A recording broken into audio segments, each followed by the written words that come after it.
Bab 331. Kondisi pikiran. Dalam sekejap, hampir 100 tameng ungu tiba-tiba terperangkap di sekitar tornado biru, mengelilinginya berputar-putar. Namun, tornado biru tidak duduk dan menunggu untuk mati, tetapi terus bergulir ke arah dinding cahaya ungu. Di bawah dampak konstannya, dinding cahaya ungu terus hancur lapis demi lapis. Namun, setiap kali satu lapisan rusak, lapisan tameng baru akan segera muncul, dan siklus ini membuat angin biru terperangkap. Sembari menjebak roh angin dingin Jiwyu, cerpelai ungu tak lupa memberikan sedikit cahaya ungu kepada roh angin tersebut. Terlihat jelas dia sangat marah pada angin dingin Jiwyu ini. Namun sayangnya, cahaya ungu itu tidak menyentuh angin dingin Jiwyu ini. Itu hancur menjadi kehampaan. Melihat angin dingin Jiwyu terjebak, ekspresi Yanti Mo di samping kembali masam. Awalnya dia mengira warrior yang dan ketiganya tidak akan bisa menangkap angin dingin Jiwyu ini. Bagaimanapun, kecepatan angin dingin Jiwyu jauh lebih cepat daripada dia yang mengerti konsepsi niat angin. Hanya saja dia tidak menyangka bahwa cerpelai luar angkasa ini sangat maniak. Dia ternyata memiliki kekuatan supernatural luar angkasa yang aneh. Pergi taklukkan, aku dan cerpelai ungu hentikan Yanti Mo. Pada saat ini, Clara Xiao tiba-tiba berkata kepada warrior yang mengangguk, dan kemudian tubuhnya bergerak, berkedip ke arah angin biru.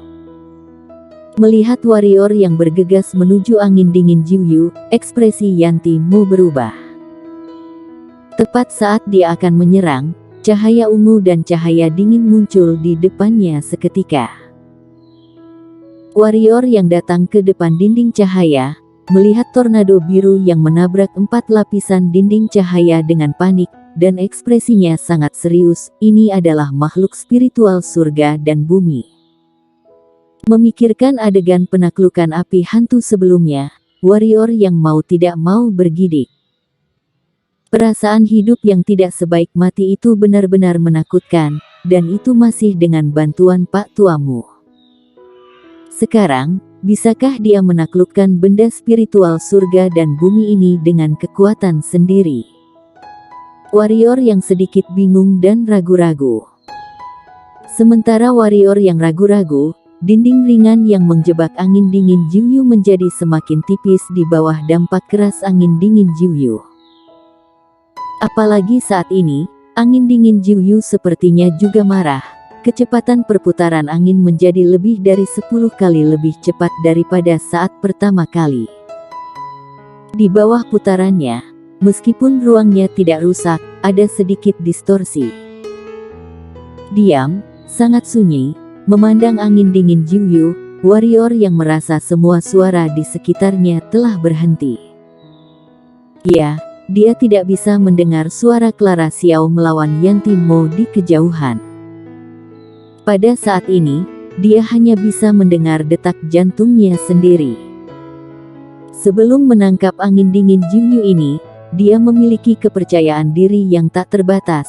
Tetapi setelah menangkap angin dingin Jiwyu ini, kepercayaan dirinya terguncang. Intuisi dan perasaan mengatakan kepadanya bahwa dengan kekuatannya saat ini, tidak mungkin untuk menaklukkan angin dingin Jiwyu ini, karena energi yang terkandung dalam tornado biru sebesar ibu jari benar-benar dapat menghancurkan gunung dan laut. Dia yang bertubuh ras manusia, bagaimana bisa menaklukkan benda spiritual antara langit dan bumi? Ide itu indah, tetapi kenyataan itu kejam. Jika tidak menyerah, kemungkinan besar adalah kematian. Ketika seseorang meninggal, semuanya akan melayang. Apakah dia akan mati dengan rela? Dia tentu saja tidak rela mati. Lagi pula, dia masih memiliki banyak hal yang harus dilakukan. Di dunia ini, terlalu banyak hal yang dia lewatkan. Apakah dia akan rela menyerah? Tentu saja tidak terima. Apa tujuan dia datang ke medan perang kuno? Tentu saja untuk menjadi lebih kuat, dan sekarang selama angin dingin Jiwyu ini ditelan, maka di pertempuran super jenius di masa depan, diri sendiri akan memiliki tempat pijakan. Dan jika membicarakannya lebih jauh, jika tidak menjadi lebih kuat, apa yang bisa dia gunakan untuk melawan Istana Bunga? Apa gunanya hidup jika tidak bisa menyelamatkan ibu?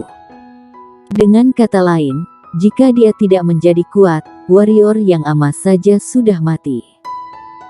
Memikirkan hal ini, warrior yang tersenyum, ya, tersenyum. Sepanjang perlatihan, terutama kendo, bukanlah melatih teknik atau keterampilan hitam, tetapi melatih hati. Di jalan seni bela diri ada banyak kesulitan. Tanpa keteguhan hati, bagaimana mencapai puncak seni bela diri? Dan masalah terbesar bagi para praktisi pencak silat bukanlah kualifikasi mereka, bukan teknik, atau sumber daya berlatih, tetapi keadaan pikiran. Orang yang memiliki pendirian kuat mungkinkah lemah? Selama berabad-abad, berapa banyak kekuatan yang mengandalkan teknik atau bakat untuk mencapai puncak seni bela diri? Hati adalah yang paling sulit berlatih, meskipun warrior yang mencapai kecemerlangan niat pedang dan jiwa pedang mencapai puncak ke-6, kondisi hatinya masih cacat. Untungnya, dia menyadarinya saat ini. Mengambil napas dalam-dalam, kilatan tekad melintas di mata warrior yang. Daripada hidup dengan pecundang di masa depan, lebih baik bertaruh sekarang. Bukankah itu hanya benda spiritual surga dan bumi? Dia pernah menaklukkannya sebelumnya, jadi apa yang perlu diragukan? Setelah berpikir seperti ini, sosok warrior yang bergerak, dan dia langsung datang ke tornado biru yang baru saja menerobos dinding cahaya ungu, dan kemudian menjulurkan tangan kanannya dan meraihnya di tangannya. Tiba-tiba, mata warrior yang menyusut tajam karena dia baru saja meraihnya. Pada saat tornado biru, daging dan darah di telapak tangannya digiling menjadi buih dalam sekejap. Tidak berani ragu, tidak berani berhenti, warrior yang membuka mulutnya dan mengisap dengan tajam, menelannya ke perutnya, lalu. Saat tornado biru memasuki perutnya, mata warrior yang tiba-tiba melebar. Segera, ekspresi wajahnya langsung berubah dan berubah bentuk. Kemudian, di 7 lubang di tubuh warrior yang, darah yang tak terhitung jumlahnya terus mengalir. Tidak hanya itu, buritan angin dingin perlahan keluar dari tubuhnya. Angin dingin ini tidak buyar, melainkan menyelimuti dia, terus mengikis warrior yang. Bagaimana perasaan warrior yang sekarang? Sakit menusuk ke dalam sumsum tulang, meresap ke dalam jiwa. Rasa sakit di daging, dia sudah mencobanya ketika dia menaklukkan api hantu, jadi dia sudah siap secara mental untuk rasa sakit di daging. Tapi kali ini berbeda, kali ini adalah rasa sakit di jiwa. Setelah tornado biru memasuki tubuh warrior yang, dia tidak menghancurkan organ dalamnya, tetapi terus melepaskan kekuatan dingin untuk menyerang jiwanya. Rasa sakit di jiwa lebih mengerikan daripada rasa sakit di tubuh. Hanya dalam sekejap, panca indera warrior yang benar-benar terdistorsi, dan tubuhnya tidak bisa menahan gemetar hebat, dan angin dingin di sekitar warrior yang terus memotongnya seperti pisau tajam. Bahkan dengan kekuatan fisiknya, seluruh tubuh tetap babak belur. Rasa sakit ganda dari tubuh dan jiwa membuat kesadaran warrior yang berangsur-angsur kabur, tetapi dia tahu bahwa dia tidak boleh pingsan, dan harus tetap sadar, karena begitu kesadarannya benar-benar kabur, dia tidak dapat mengikuti metode yang diajarkan Pak Tua Mu untuk menaklukkan angin dingin Jiwyu, artinya, selama pikiran melayang, dia tidak akan pernah bangun. Di dalam tubuh, setelah tornado biru ditelan oleh warrior yang, seperti bayi penasaran berkeliaran di tubuh warrior yang, mengapa tidak menghancurkan tubuh warrior yang? Karena saat ini tubuh warrior yang diselimuti oleh lapisan energi hitam ungu, Tentu saja ini dilakukan oleh warrior yang tentu saja dia tidak akan berani menelan angin dingin Jiuyu ini tanpa persiapan apapun.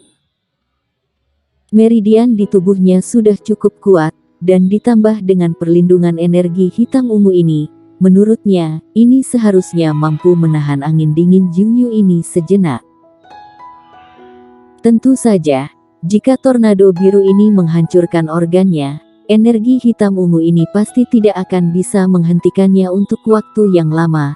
Tetapi yang membuat warrior yang bingung adalah bahwa tornado biru ini tidak menyerang energi hitam ungu ini, tapi ingin lebih dekat dengan energi hitam ungu ini.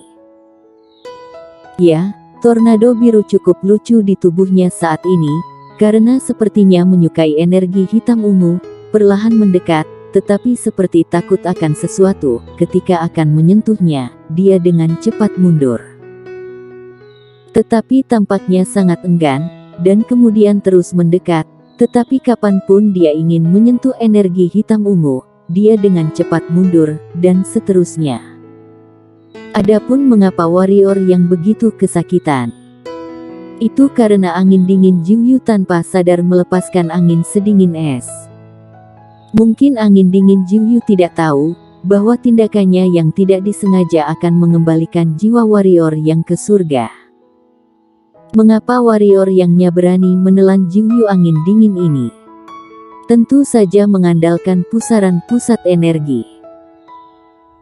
Seperti terakhir kali warrior yang menggunakan cara yang Pak Tuamu berikan untuk mengendalikan angin dingin Jiuyu, tapi tidak ideal, karena sekali cara itu dipakai, angin dingin Jiuyu akan itu sangat reaktif, dan kemudian dia akan melompat di dalam tubuhnya, dan kemudian warrior yang akan sangat kesakitan. Menekan rasa sakit yang luar biasa dari tubuh dan jiwa, warrior yang mulai menggunakan cara kedua, yaitu memaksa tornado biru ke pusaran pusat. Jika tidak terjadi kesalahan, setelah tornado biru memasuki pusaran pusat, nasibnya seharusnya sama dengan api hantu. Metode apa yang harus digunakan? Tentu saja menggunakan energi hitam ungu, di bawah kendali warrior yang energi hitam ungu berubah menjadi aliran udara samar, perlahan mendorong tornado biru. Melihat energi hitam ungu mendekat, tornado biru tampak sangat gembira, tapi rasanya sangat waspada. Dia ingin berinisiatif mendekat, tapi tidak berani. Kemudian energi hitam ungu perlahan memaksanya mendekati pusaran pusat energi. Di lapangan, Clara Xiao dan Yanti Mo tidak bertarung lagi, karena saat tornado biru ditelan warrior yang, pertarungan semua orang tidak ada artinya. Melihat warrior yang wajahnya sangat terdistorsi dan ekspresinya sangat kesakitan, hati Clara Xiao seperti dicengkeram oleh sesuatu, dan langkahnya sedikit bergerak. Dia sepertinya ingin lebih dekat dengan warrior yang, tetapi ketika dia memikirkan Yanti Mo di sampingnya, dia menekan dorongan hati, lalu menonton warrior yang sambil menjaga Yanti Mo. Begitu juga dengan cerpelai ungu, dia juga ingin melihat ada apa dengan warrior yang, tapi tidak bisa, karena hanya dia yang bisa menghentikan kecepatan Yanti Mo. Dia benar-benar menelan angin dingin Jiuyu. Yanti Mo menyipitkan matanya sedikit, matanya penuh ketidakpercayaan. Alasan mengapa dia berani mengincar angin dingin Jiuyu bukan hanya karena dia mengerti bahwa konsepsi niat angin yang dapat mempengaruhi angin dingin Jiuyu ini, tetapi juga karena keluarganya menyiapkan banyak metode lengkap untuknya. Tapi warrior yang barusan menelannya seperti ini. Sementara ini membuatnya sulit percaya, bahkan membuatnya lebih terkejut. Hush! Pada saat ini, angin bertiup kencang, dan segera, seseorang muncul di mata Yanti Mo dan Clara Xiao. Melihat orang ini, mata Yanti Mo berbinar, lalu dia melirik Clara Xiao dengan mengejek. Dan wajah Clara Xiao benar-benar masam. Bersambung.